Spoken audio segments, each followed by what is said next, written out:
¿Qué sucede en el país? Tendencias del acontecer nacional en Análisis Situacional. Bienvenidos a Análisis Situacional. Recuerde, no basta con estar informado, hace falta análisis situacional. Hoy nos acompaña Miguel Ángel Pérez Pirela, doctor en filosofía política, escritor y comunicador, creador del portal web laiguana.tv.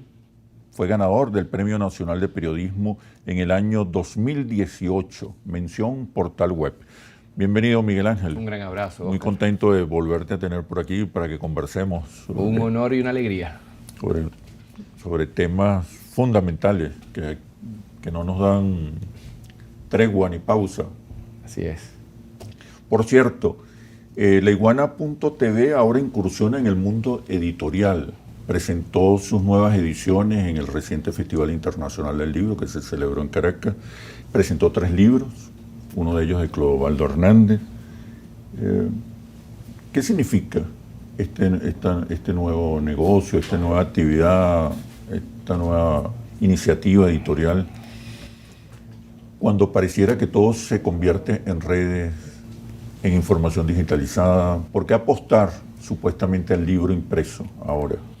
Bueno, tiene que ver mucho con las múltiples discusiones que hemos tenido incluso en este lugar sobre los horizontes, los sentidos e incluso la política misma de las redes sociales y del mundo digital, del mundo 2.0 en general. Como decía José Martí, no toda fruta acaba en la cáscara. Es un verso suyo que siempre me ha acompañado. El 2.0 no puede acabar en el 2.0. Es decir, la realidad virtual no puede aplastar a la realidad, permítame la expresión, real. Claro. Y no todo es lo digital, no todo es el 2.0. Y te lo dice el fundador de un portal masivo de información política 2.0. ¿Cuál es el sentido de todo esto? Oscar, ya tenemos lleno el estadio. Ya tenemos 2.2 millones de usuarios mensuales. Es decir, todos los estadios de fútbol y de béisbol de Venezuela juntos, llenos todos los días, no va a tener más visitas de las que tiene virtualmente laiguana.tv. ¿Qué hacer con eso? Tomar una actitud solipsista de mirarse el ombligo y de entrar en una especie de bucle o de círculo vicioso del digital con el digital, o aprovechamos esa plataforma digital informativa para convertirla en una plataforma cultural también. Y en un momento donde pareciera que las fake news, que la economía de los bodegones, que los portaluchos web que están naciendo por aquí y por allá con fines netamente de negocio, de pan para hoy, hambre para mañana, podemos quedarnos ahí. Podemos quedarnos solamente en el mundo digital y acostarnos en los laureles de las visitas y del impacto que está teniendo la iguana. Pues no, nosotros apostamos dar un salto más allá y llenar ese estadio con contenido cultural. Y hay una gran discusión desde los tiempos de Gutenberg, que por cierto el libro no nació con Gutenberg, mucho claro. Antes ya los chinos estaban publicando libros, pero eso es otro tema. Siempre ha habido una discusión sobre o el libro físico o el libro digital, que es la misma discusión que tú y yo hemos discutido en este programa. Claro. O la política vista solamente desde lo digital, o la política vista solamente desde la realpolitik, desde lo fáctico. No, el mundo es complejo y precisamente tenemos que entrar en esa complejidad para saber conjugar lo digital con lo material, lo real, lo fáctico, lo informativo con lo cultural. Y es así como salen estas 3 publicaciones, y es así como nace la Iguana Ediciones, y es así como decidimos entonces ofrendar libros, llenar los estadios no solamente con personas, sino también con elementos culturales que nos permitan también mirarnos a nosotros como país, mirarnos a nosotros como región y profundizar, y aquí es la parte, creo yo, más importante de la respuesta que doy, y profundizar en los análisis que hacemos de forma muy coyuntural en ocasiones, porque lo digital y el 2.0 no te da tiempo para nada. Sí. Y ese va a ser un espacio digital dentro del espacio informativo, donde ya hay más calma, hay más tranquilidad para la reflexión, hay más análisis. Y así nace entonces la Iguana Ediciones con 3 libros. Si me permites, por favor. Por supuesto. Un libro que pienso yo que es muy importante. Hoy día se está hablando mucho del tema descolonial. Sí. Incluso la Feria Internacional del Libro tiene como tema fundamental el tema descolonial. Nosotros fuimos a buscar a los grandes autores del mundo descolonial, comenzando por Enrique Dussel, que es la gran referencia planetaria. Enrique Dussel, creo no equivocarme en esto, es el filósofo en lengua castellana vivo más importante y uno de los filósofos en general más importantes del mundo todavía vivo. Llamamos a Enrique Dussel, hicimos entrevistas junto con Clodovaldo Hernández, llamamos a Atilio Borón, gran pensador argentino, a nuestro Luis Brito García, a nuestro Vladimir Acosta, gran historiador, a Ramón Grossfogel, que junto con Enrique Dussel es uno de las grandes voces del pensamiento descolonial de la Universidad de Berkeley, y con ellos, bueno, a Karina Ochoa, a Aura Cumes, Roberto Almanza y Kate Colmenares, y junto con la doctora Jimena González Broque hicimos una serie de conversaciones que no son entrevistas, que hicimos Clodovaldo y este servidor, y después Clodovaldo hizo una revisitación, si me permites la expresión, de cada una de las entrevistas ya redactadas. Y el resultado es este libro, que es una especie de manifiesto y que dará mucho de qué hablar. En la colección Cambio de Piel, que va a ser la colección de ciencias sociales. Okay. Pero también tenemos una colección dedicada a la literatura, que es la colección Tercer Ojo. ¿Tú sabes que las iguanas tienen un tercer ojo? Sí, sí. Bueno, y esta primera novela de Clodovaldo Hernández, que nos sorprende, porque lo conocemos como uno de los más grandes periodistas de la historia de este país. Excelente redactor. Como poco, sí, sí. Y ahora resulta que se nos ya volvió, lo vamos a tener ahora más tarde aquí. Maravilloso, se nos volvió novelista. Y por último, estas dos ediciones las hicimos junto con Badel, la histórica Casa Historia, y después con Fundarte publicamos este libro de cuentos, Los espejos no escogen a quién mirar, de nuestra autoría. Todos los libros están a disposición, se pueden comprar físicamente, pero también se pueden acceder a ellos digitalmente.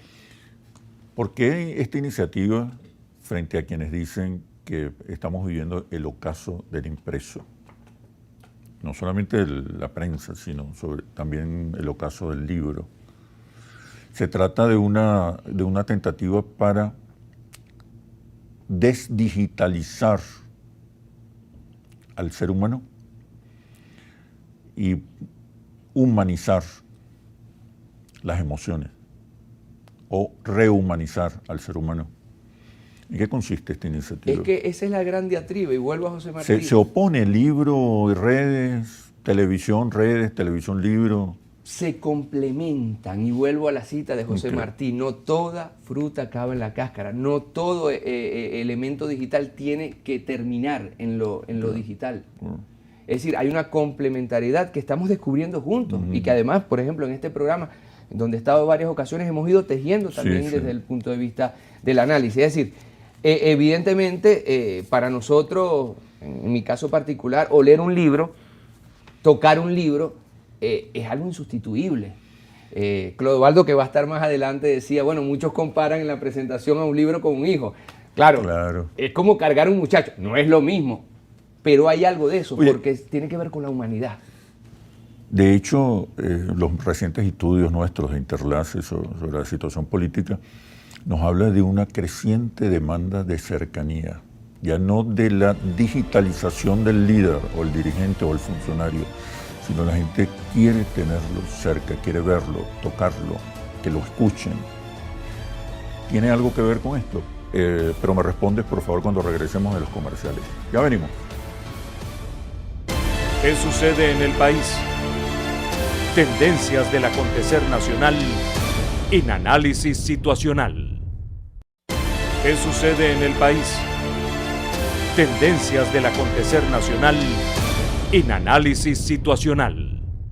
Nos acompaña Miguel Ángel Pérez Pirela, doctor en filosofía política, escritor y comunicador, creador del portal web laiguana.tv. También fue merecedor del Premio Nacional de Periodismo en el año 2018. Te preguntaba si esta iniciativa editorial tiende a desdigitalizar al ser humano, desdigitalizar las emociones. Esa pregunta es muy importante, sobre todo después de un mundo pospandémico. El proceso del 2.0 venía galopando antes de la pandemia. Pero cuando llega la pandemia ya no se vuelve una posibilidad, ya no se vuelve una esperanza, un horizonte posible, se vuelve una necesidad.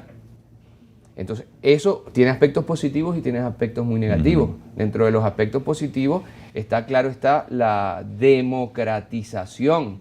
¿Por qué? Este libro yo lo puedo tocar, yo lo puedo oler. Es decir, hay una relación con los sentidos que es muy importante, no solamente en la cultura, en todos los ámbitos, en la política, en el abrazo a un amigo, el beso a tu hijo o a tu hija. Es decir, hay elementos de humanidad que no son sustituibles y no podemos caer en la utopía, en el peor sentido de la palabra, en pensar que nosotros de la noche a la mañana nos volveremos un avatar, como lo plantean en Silicon Valley, y a partir de este avatar vamos a tener relaciones humanas, sentimentales, sexuales, educativas, culturales. Eso no va a pasar.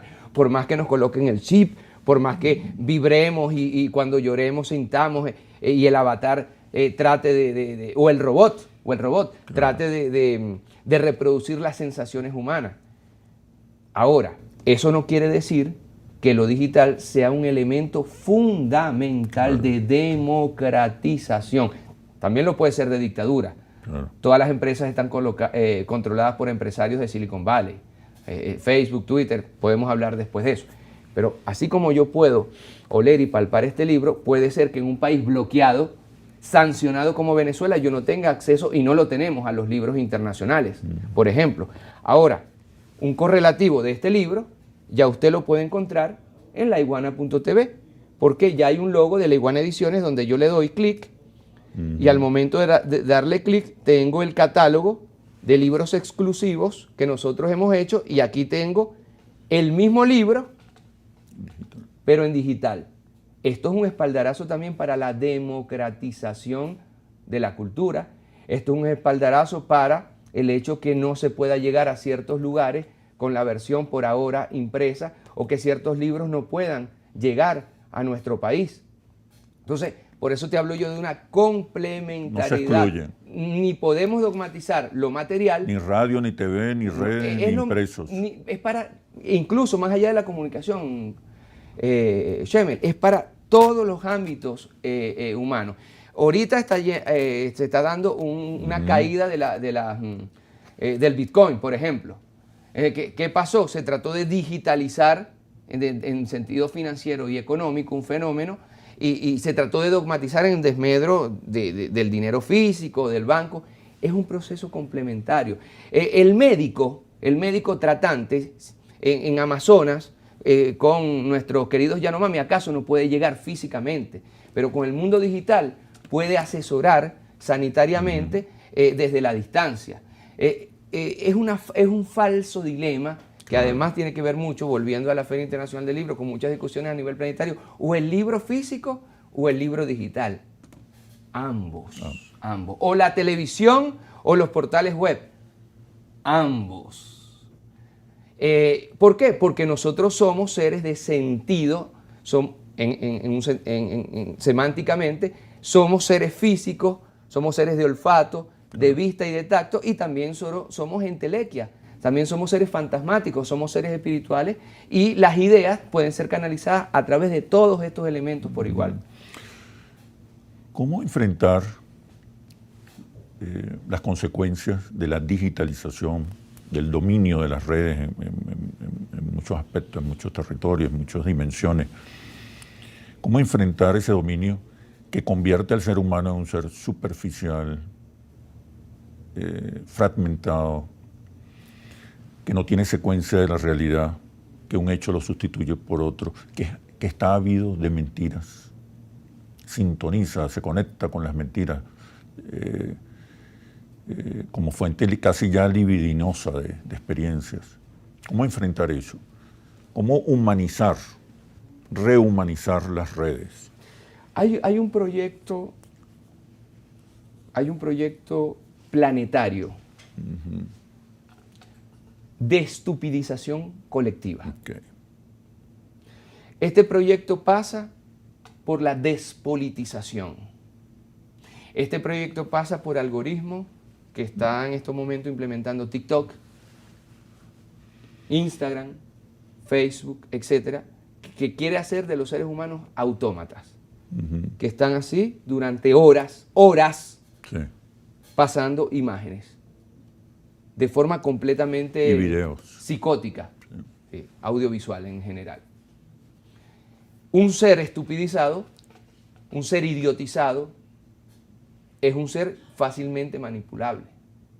Y estamos cambiando las democracias, en el caso nuestro, de nuestra constitución, participativa y protagónica, donde tú tienes una voz, donde tú tienes algo que decir, donde tú tienes algo que exigir, por ciudadanos virtuales que están encerrados en sí mismos, insisto, de forma neurótica y psicótica.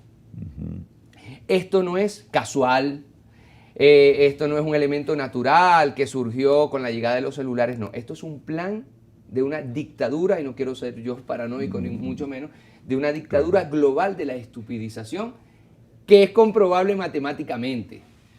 ¿Por qué? Porque no solamente te están robando tu tiempo, no solamente te están robando tu energía vital, porque sobre todo en los adolescentes esto termina por bloquearte, por anularte, por anientarte, por neutralizarte, por hacerte no un ciudadano activo, sino un consumidor de imágenes pasivo.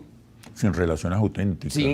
Porque las relaciones, en términos de algoritmo, te las va a decir Facebook o te las va a decir Instagram. Porque lo que tú quieres comer, primero tú le vas a decir con los me gusta qué quieres comer, qué colores te gusta, cuáles son tus sueños, a dónde quieres viajar. Y después ellos te los van a vender más adelante. Ahora, ¿cómo utilizar las redes para frenar esa creciente, esa profunda estupidización y de la audiencia? deshumanización? Pero me responde cuando regresemos de los Claro, comerciales. Ya venimos. ¿Qué sucede en el país? Tendencias del acontecer nacional en análisis situacional. ¿Qué sucede en el país? Tendencias del acontecer nacional en análisis situacional. Nos acompaña Miguel Ángel Pérez Pirela, doctor en filosofía política, escritor y comunicador, creador del portal web laiguana.tv. Fue ganador también del Premio Nacional de Periodismo en el 2018. Te preguntaba cómo usar las redes, pero para frenar, enfrentar, contener la tentativa de estupidizar, neurotizar, deshumanizar a las audiencias. Poner, y aquí se utilizo... No usarla solo como vehículos de contenido, ¿no? Sino contenido, emociones, nuevos marcos, nueva humanización. Claro, es que esta estupidización de la cual yo te hablo, verificable a través de los algoritmos, por ejemplo, en estos momentos el gobierno de los Estados Unidos le está exigiendo a TikTok, empresa china, que le dé acceso al algoritmo como política soberana de Estado, porque está diciendo, epa, aquí me están sacando la información de mis ciudadanos y esa información va a terminar en el gobierno chino. Y luego me dirigen los contenidos que puedo leer en este momento recibir. la CIA le está pidiendo al gobierno de los Estados Unidos que se abran los algoritmos de TikTok para ver qué está pasando ahí. Ahora, ¿algún país del mundo le exige a los Estados Unidos que le abra los algoritmos de Facebook, de Twitter, de Instagram? Nadie. Porque los Estados Unidos, a confesión de parte, relevo de pruebas, que dicen los abogados, los Estados Unidos están ¿Cómo diciendo... enfrentar eso? ¿A través de qué contenidos? ¿Y qué A eso emociones? voy. En vez de pasar yo horas, o un adolescente horas viendo a un gatito tocando piano, o a una gallina peleando con una cucaracha, yo les estoy dando, nosotros les estamos dando de La Iguana, contenido. Y en el caso de una novela, tomo intencionalmente el ejemplo de una novela, una obra literaria. Contenido humano. Humano, sensible, con sentido, con emocionalidad. En positivo. Estamos tomando una plataforma digital musculosa, insisto, con 2.2 millones de usuarios por mes, para establecer contenido, formación, análisis, educación.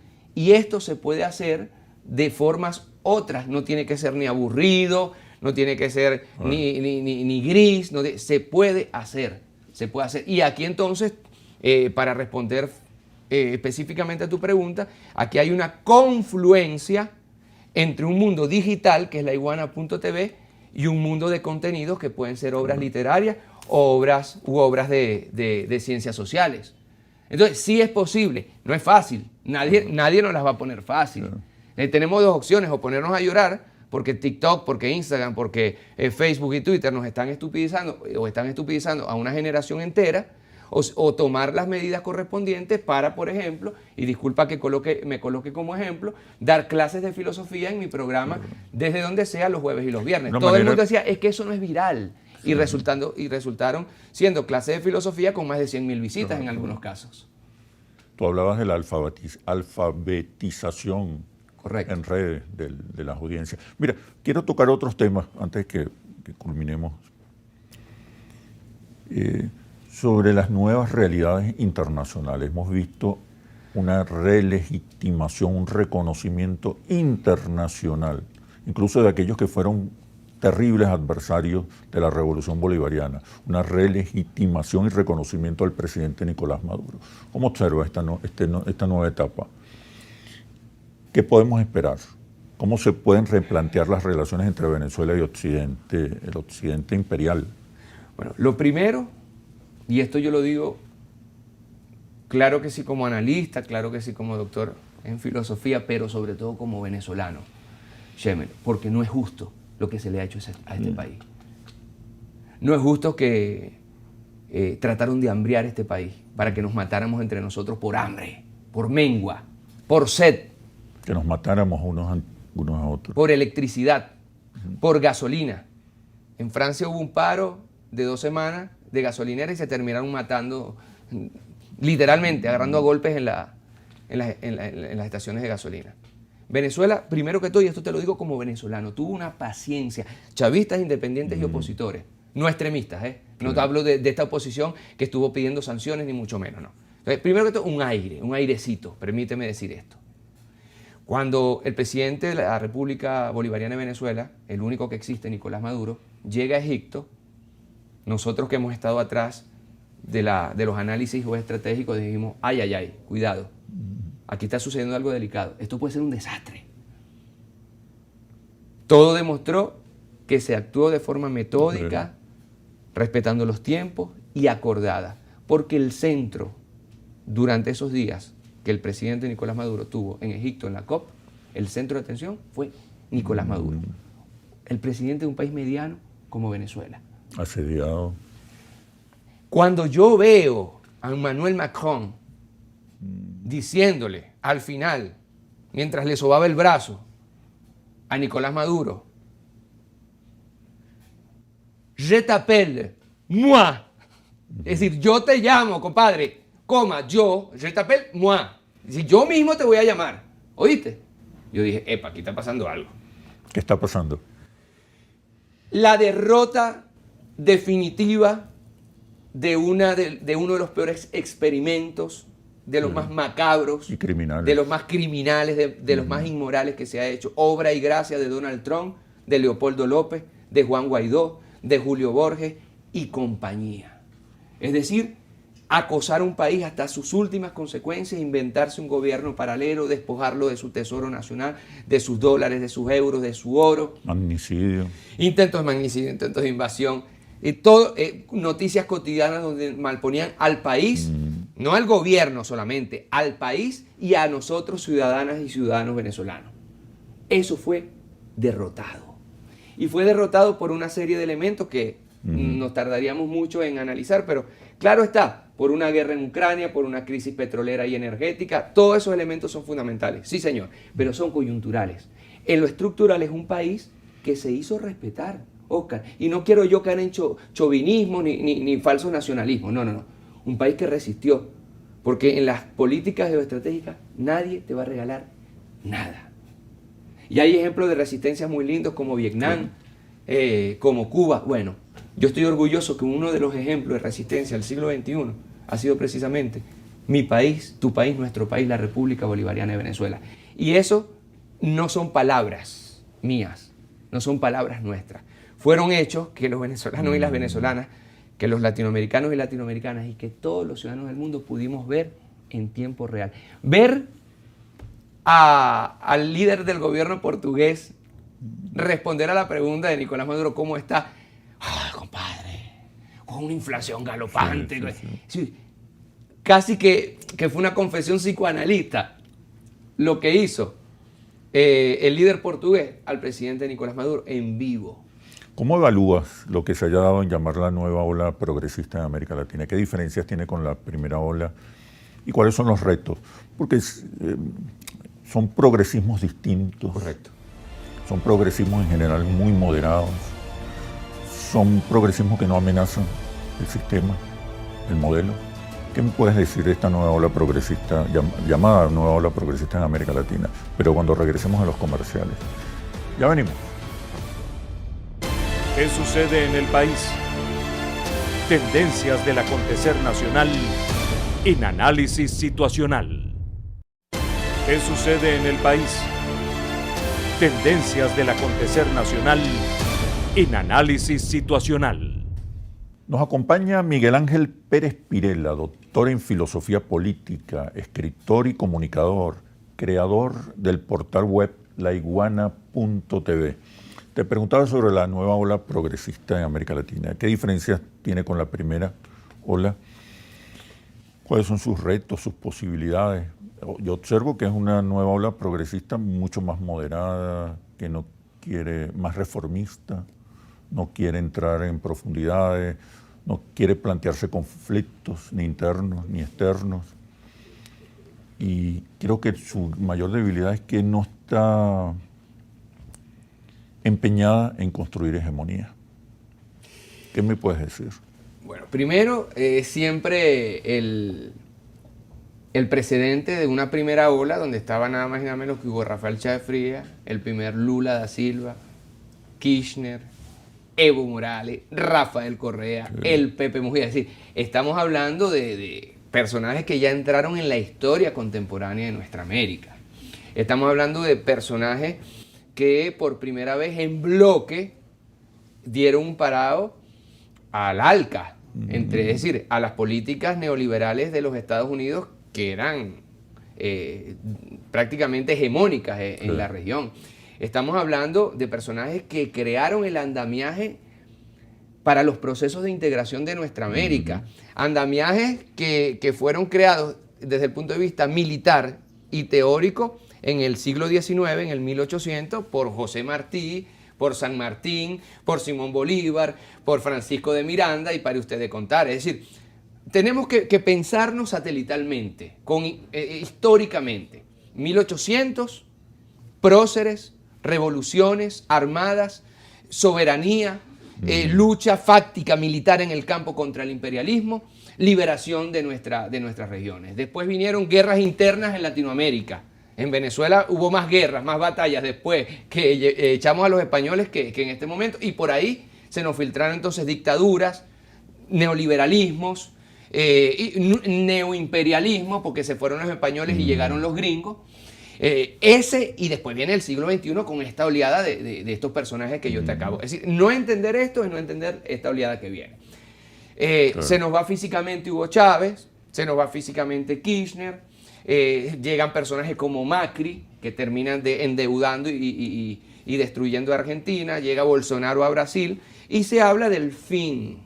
Otra vez el fin de la historia, ¿no? Sí. Otra vez se desempolva Fukuyama. Y aquí hay una crítica que yo suelo hacer. Nos quedamos acostados, sentados, nos acostados en nuestros laureles y pensamos que el ALBA, UNASUR, Telesur, Petrocaribe, Petrosur, la Universidad del Sur eran fenómenos dogmáticos que no iban a cambiar. Llega Duque y lo primero que hace es hacer una especie de proceso de antiintegración que acaba con todo eso. Y ahora llega una nueva oleada. No es lo mismo ni es la misma.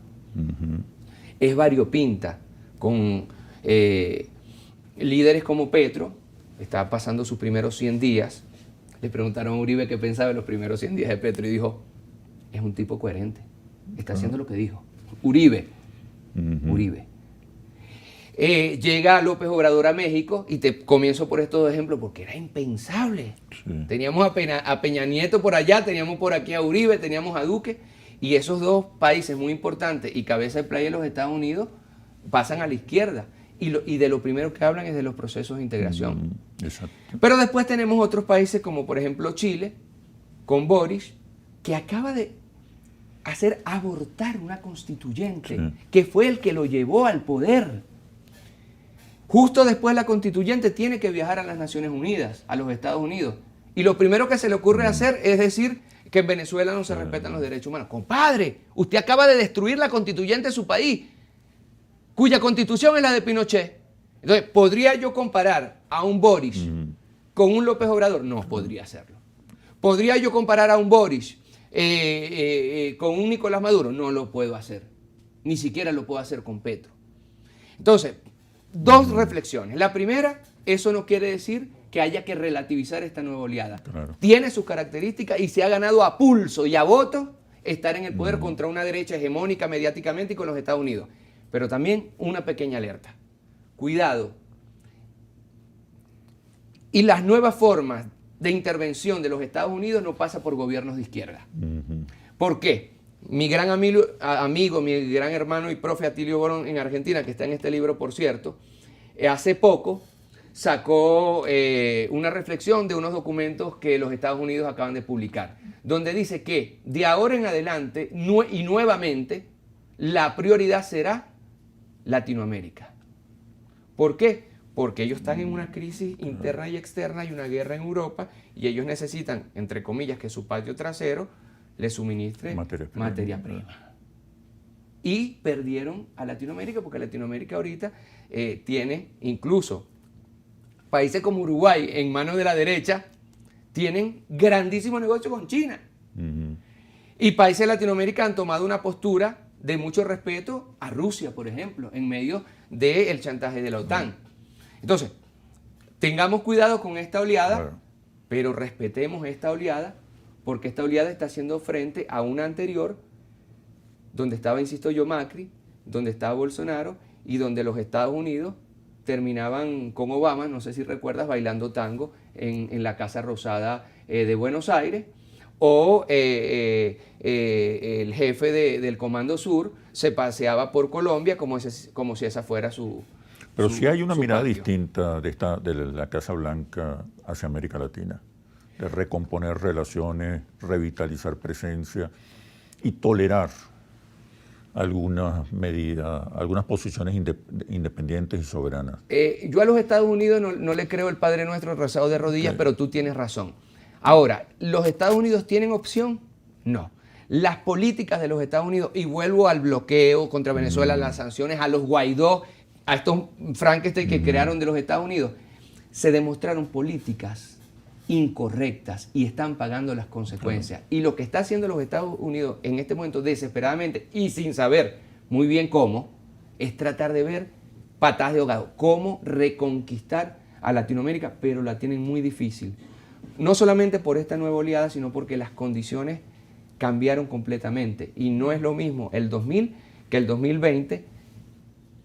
Pandemia, pospandemia, guerra en Ucrania, crisis energética. Nuevo orden global. Nuevo orden global. Y ya no es que el mundo se va a acabar, ya es que el mundo se está acabando. Sí. Ya vemos lluvias por doquier. Es decir, y la crisis climática. Climática, que ya no es un horizonte que dentro de poco, no. Ya pasamos la línea, ya es conteo regresivo. Todo esto los Estados Unidos lo está pasando frente a, por cierto, hace pocas horas Donald Trump, esta madrugada Donald Trump se vuelve a lanzar a la presidencia. Todo esto está pasando entonces en un contexto donde los Estados Unidos perdió a Latinoamérica. Bueno, muchísimas gracias, Miguel Ángel, muchísimas gracias por este extraordinario análisis situacional. Espero verte nuevamente pronto, quedaron algunos temas pendientes. Sí. Gracias, y bueno, mucho éxito con la casa editorial. Muchas gracias. La Iguana. La Iguana, muchas gracias. Ahora voy a conversar con Clodovaldo Hernández, que presentó esta novela, Esa larga infinita distancia, para que nos comente un poco sobre su su obra. No, maravillosa conversación será. Bueno, un abrazo. hasta pronto. Ya venimos. ¿Qué sucede en el país? Tendencias del acontecer nacional en análisis situacional. ¿Qué sucede en el país?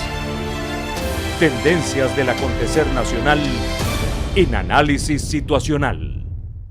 Ahora nos acompaña Clodovaldo Hernández, comunicador social, especialista en información internacional, excelente redactor, creador de contenidos, es periodista del portal laiguana.tv.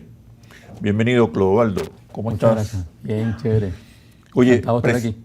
presentaste un nuevo libro. Hace unos años habías presentado un libro de poemas, ¿no? Sí, Reinventario. Reinventario. Ahora presentas una novela, Esa larga, infinita distancia, en el marco del Festival Internacional del Libro que se celebró hace unos días en Caracas. ¿Qué significa esta nueva obra? Se te conoce más como periodista que como novelista. Sí, sí. Bueno, son esas cosas que pasan en la vida, ¿no? Que uno se va por determinados caminos, a veces por circunstancias, a veces por decisiones, y termina dejando a un lado otras actividades que también le apasionan. Claro. ¿En qué consiste el libro? Yo he estado esta novela? toda la vida tratando de escribir una novela, ¿no? Tratando de escribirla. Finalmente lo logré, me ayudó mucho la pandemia, Claro, que claro. quedé encerrado ahí en mi casa y decidí completar, ¿no? La labor que había ido realizando. Estaba hecha como por pequeños tramos. Tenías años entonces. Sí, tenía varios años haciéndolo, como más o menos desde el 2016.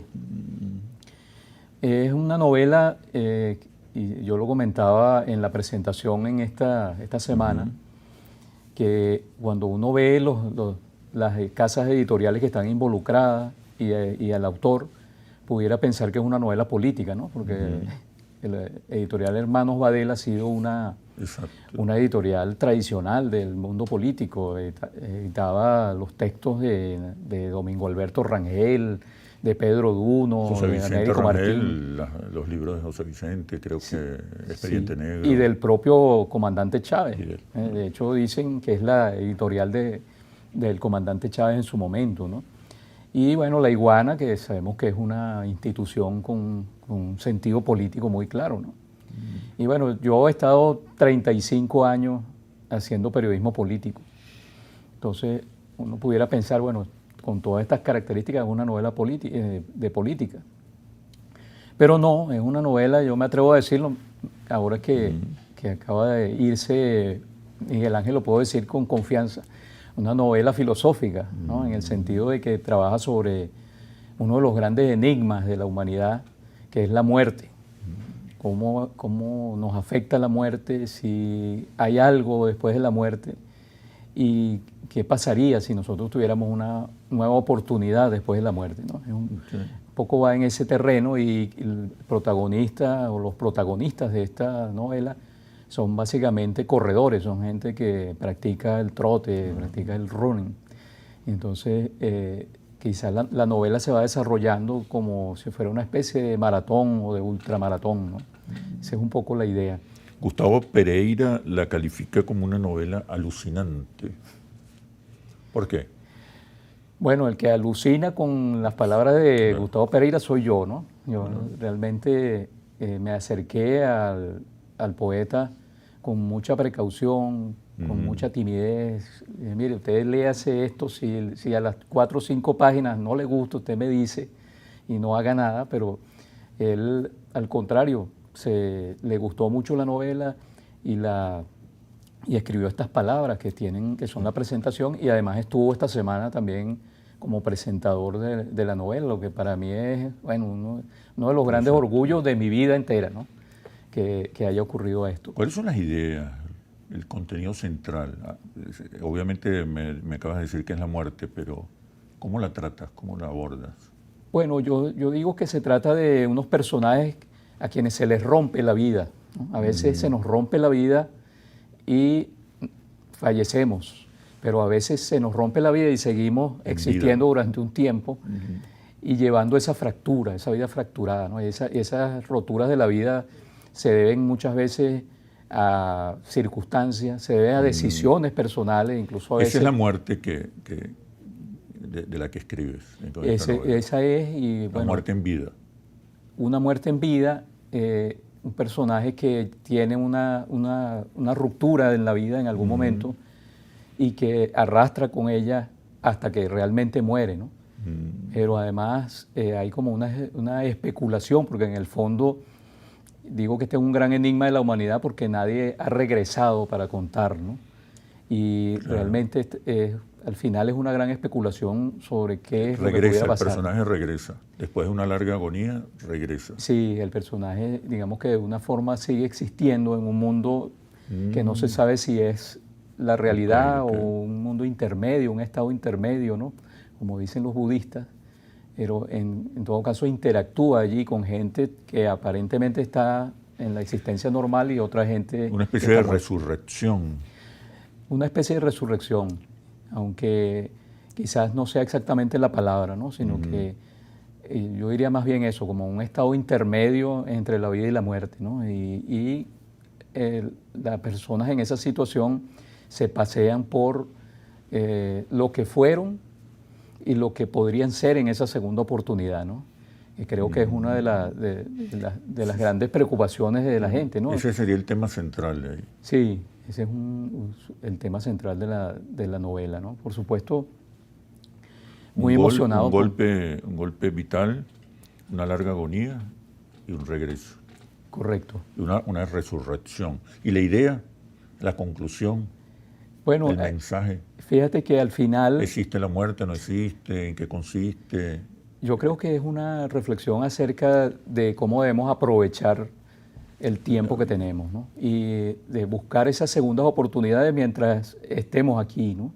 Y no esperar que en una existencia posterior, como lo plantean prácticamente todas las religiones, podamos nosotros ser lo que en realidad soñamos que queremos ser, sino tratar de hacerlo de una vez, ¿no? Hacerlo en la existencia. ¿En qué cambia el personaje con la resurrección? ¿Cuáles son sus prioridades, sus intentos, sus metas? Precisamente uno de sus cambios es que se convierte en corredor. Había sido una persona bastante sedentaria, una persona muy negada para los deportes y se convierte en un superatleta que pasa toda la novela corriendo, ¿no? Y es una reflexión sobre lo que queremos ser y lo que realmente somos, ¿no? Es un poco esa es la orientación. Bueno, Clodovaldo, mucho éxito. Voy a leerlo. De algo estoy seguro, tú eres un extraordinario, excelente narrador, redactor. Creo que será extraordinario la experiencia de leer tu novela. Muchas gracias. Y tienes tu otro poemario, Reinventario, ¿no? Este poemario que lo publicamos hace ya 6, 7 años. Sí. Esto fue una recopilación de poemas y de narraciones breves que había escrito durante toda mi vida. Bueno, mucho éxito, Clodovaldo, de verdad. Muchísimas gracias. Espero verte por aquí y tocar otros temas. Te debo una entrevista. Sí, te iba a decir eso. Vamos a agendar eso. Lo quise decir en público. Vamos a agendarlo, me comprometo. Así es. Nos vemos en un próximo análisis situacional por Globovisión. Periodismo libre, independiente y veraz. Hasta pronto.